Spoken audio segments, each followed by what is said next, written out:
Presiden Jokowi sempat termenung saat itu. Dan kemudian dari situlah saya merasakan bahwa pertanyaan saya ini sangat mengusik perhatian dari beliau. Karena saya tegaskan bahwa ketika Mas Gibran dan Mas Bobi menjadi wali kota, maka dengan mudah akan terkena operasi tangkap tangan dari KPK. Iya. Jadi saya tertarik tadi apa yang disampaikan oleh Bung Ferdinand terkait dengan Pak Jokowi yang melemahkan KPK untuk mengamankan anaknya. Saya pikir itu pernyataan yang tidak bisa begitu saja. Dalam tanda kutip harus kemudian didiskusikan apa yang kemudian terjadi, apakah itu benar? Karena terus terang saya berpikir apa kaitannya melemahkan KPK dengan mengamankan anaknya. Saya belum dapat tuh. Tapi bisa nggak Anda putar? Iya, yang saya sampaikan itu Bang Aiman adalah pernyataan Bung Hasto, Sekjen PD Perjuangan ketika beliau dikriminalisasi. Karena ini ada videonya. Oke, kita dengerin ya. Dari awal boleh? Solo dan wali kota Medan.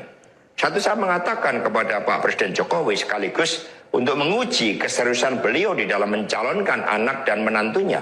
Pak Presiden, apakah betul Bapak mau mencalonkan Mas Gibran dan Mas Bobi sebagai wali kota? Loh kenapa Pak Sekjen? Karena ketika Mas Gibran dan Mas Bobi sebagai wali kota, maka otomatis dia menjadi pejabat negara. Dan ini akan sangat rawan terhadap berbagai bentuk gratifikasi, suap, dan berbagai tindakan korupsi lainnya. Presiden Jokowi sempat termenung saat itu. Dan kemudian dari situlah saya merasakan bahwa pertanyaan saya ini sangat mengusik perhatian dari beliau. Karena saya tegaskan bahwa ketika Mas Gibran dan Mas Bobi menjadi wali kota, maka dengan mudah akan terkena operasi tangkap tangan dari KPK. Iya, jadi mungkin itu sebagian Mas Eman, kalau panjang nanti videonya. Jadi perlanjutan dari pernyataan itu sampailah kepada ide untuk merevisi undang-undang KPK. Dan disebutkan oleh Pak Jokowi di situ. Oh iya. Boleh dilanjutkan. Kita teruskan lagi. Ya. Mengingat Presiden juga berhadapan dengan begitu banyak pihak-pihak yang selalu mencoba berhadapan dengan Bapak Presiden. Biar nggak apa. Tetapi beberapa saat kemudian saya menerima salah seorang menteri. Dan beliau mengatakan kepada saya bahwa sudah mendapatkan arahan dari Presiden Jokowi untuk melakukan revisi Undang-Undang KPK. Saat itu dijelaskan berbagai pasal-pasal penting. Misalnya bahwa pimpinan KPK tidak otomatis bertindak sebagai penyidik. Kemudian ada beberapa pasal-pasal yang tidak memungkinkan bagi penyidik independen untuk bergabung ke KPK. Berbagai revisi-revisi itu, karena ini adalah perintah dari Presiden, maka ya saya sarankan untuk bertemu dengan seluruh jajaran fraksi di DPR RI dan coba menggalang atas perintah dari Presiden. Nah saat itu Pak Menteri yang menjadi kepercayaan dari Pak Jokowi ini menyampaikan bahwa kira-kira akan diperlukan dana sebesar 3 juta US dollar untuk menggolkan revisi Undang-Undang KPK. Dan mengapa berjalan mulus? Karena Presiden Jokowi punya kepentingan untuk melindungi Mas Gibran dan Mas Bobi. Maka sejarah mencatat bahwa revisi Undang-Undang KPK ini dilaksanakan sebelum pelaksanaan pilkada serentak di mana Mas Gibran dan Mas Bobi berproses menjadi wali kota. Maka ketika terpilih menjadi wali kota, amanlah dari berbagai persoalan hukum karena KPK sudah dilemahkan. Jadi dari keterangan saya, yang saya pertanggungjawabkan secara hukum, secara politik, yang saya pertanggungjawabkan di atas Tuhan yang Maha Kuasa tentang kebenaran pernyataan saya ini, meskipun tanpa bukti, rakyat Indonesia bisa mengetahui bahwa pelemahan KPK dilakukan oleh Presiden Jokowi, kemudian dampaknya dituduhkan kepada PDI Perjuangan. Ini jawaban buat Mas Novel Baswedan. Terima kasih. Oke. Ya, itu pernyataan Mas Hasto Kristianto. Sesaat sebelum ditangkap. Waktu sedang masih berproses Belum tersangka di waktu itu KPK. ya? Belum. Jadi ini bagian dari salah satu dokumen yang beliau titipkan ke Bu Kony dan dibawa ke Rusia waktu itu dan diamankan di notaris di sana. Ini adalah cikal bakal sebuah puzzle yang kita hubung-hubungkan Karena ada peristiwa-peristiwa yang terjadi sampai akhirnya muncul ide untuk melemahkan KPK tersebut. Apa yang diharapkan di sana? Seperti yang saya disampaikan tadi, untuk melindungi. Bagaimana cara melindungi? Salah satu poin di revisi Undang-Undang KPK itu adalah tentang penyadapan. Penyadapan kalau dulu adalah hak mutlak KPK. Tidak ada yang tahu KPK menyadap siapa, kapan, dan bagaimana prosesnya. Itu KPK dulu, independen sekali. Tapi dalam proses revisi itu, maka ketika KPK akan melakukan penyadapan, diminta izin dari Dewan Pengawas. Sementara Dewan Pengawas diangkat oleh Presiden. Ini kan benang merahnya akan langsung terhubung. Ketika yang diangkat Presiden menandatangan izin penyadapan, contoh ini tanda kutip, KPK akan menyadap Bobi, mantunya Jokowi. Dewas menandatangan. Dewas ini lapor ke Jokowi, Pak, itu mantu Bapak disadap KPK. Apa yang akan terjadi? Selesai sudah kan? Akhirnya di sana sudah aman, sudah bisa menghindari percakapan-percakapan yang bersifatnya korupsi, suap, gratifikasi, dan segala macam. Nah, itulah rangkaian-rangkaiannya yang kita mau sampaikan tadi. Jadi Pak Jokowi jangan cuci-cuci tangan. Saya sepakat bagaimana ke depan ini memperkuat KPK. Tetapi yang kita tidak mau, masyarakat kita ini dijejali dengan omongan-omongan, retorika-retorika yang seolah Jokowi itu pahlawan dalam hal ini. Ya, padahal dialah sesungguhnya saya bantah ya. Kan itu. Boleh saya bantah ya. Mana yang duluan? Bang Ferdinand, abangku yang baik. Abang kan berasal dari partai politik Demokrat. Dulu. Sebentar bang ya. Kita di sini bicara adalah by law and by logic dan by data. Ya. Sekarang saya bacakan kabinet kerja Jokowi JK. Jangan bahas kabinet lagi bang, bahasnya aja tunggu ini. dulu. Kita bicara. Jangan lagi bahas bagi-bagi kue kekuasaan. Saya mau membantah keterangan Anda tadi. Itu udah sebentar, cukup, jangan dibahas lagi. bahwa Anda salah gitu loh. Sayang waktunya saya nanti. bicara data, nggak bisa.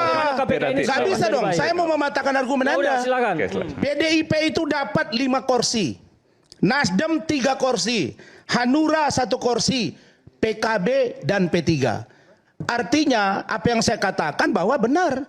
PDIP bagian penting dari pemerintahan Jokowi JK. Kabinet pertama. Kabinet yang kedua juga demikian. Nah, saya mau katakan begini. Sebenarnya kalau kita mau jujur, saya punya pengalaman empirik. Nih Bang Saud. Sebulan yang lalu kita diskusi di sini. Bagaimana Bang Saud waktu itu menggetarkan Indonesia dengan pernyataan beliau terkait dengan kader HMI. Tapi beliau bertanggung jawab. Saya mau katakan begini. KPK hari ini, kalau di pandangan saya, justru dengan adanya Dewan Pengawas KPK, KPK lebih baik. Saya punya fakta. Iya, sebentar. Saya menangani 6 klien yang diproses oleh KPK. Betapa KPK semena-mena terhadap seorang tersangka.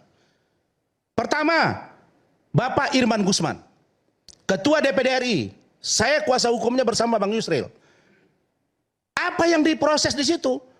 Trading in influence, perdagangan pengaruh.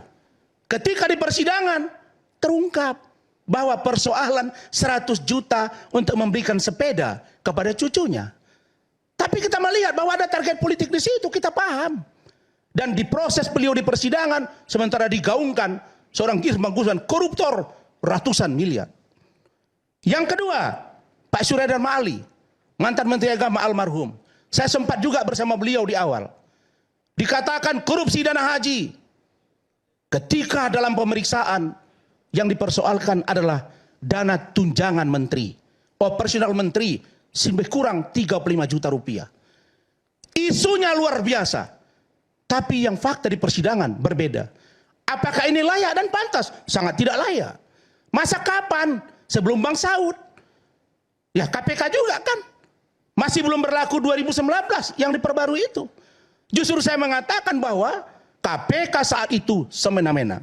Berikutnya, Sultan Batugana, teman abang, Partai Demokrat, almarhum, dituduh di media massa korupsi APBN 1 triliun lebih.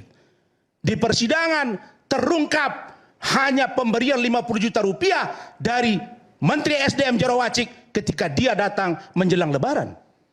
Kurang fakta apa? Berikutnya, Bupati Rokan Hulu, Suparman, dijadikan tersangka, tidak jadi dilantik. Di persidangan, 1 rupiah pun tidak ada duit dia terima.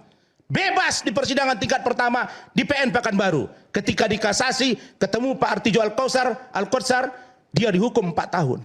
Ini potret buruk selama KPK di awal sampai dengan sebelum ada Dewan Pengawas. Apalagi fakta yang paling nyata. Bang Ferdinand, teman-teman saya Bunyamin. Kita masih ingat betapa Pak Budi Gunawan? Pak Budi Gunawan itu ditersangkakan sudah lulus unperfit on proper test. Ditersangkakan, dilakukan upaya hukum pra peradilan dan menang. Itulah namanya ada kriminalisasi. Tapi kalau seorang Hasto bersidang di pengadilan dan kemudian dapat keringanan dari presiden karena diskresi dia, itu bukan kriminalisasi. Maka saya katakan, kok sekarang orang yang sudah pernah memimpin bangsa ini dianggap sebagai orang yang paling bersalah?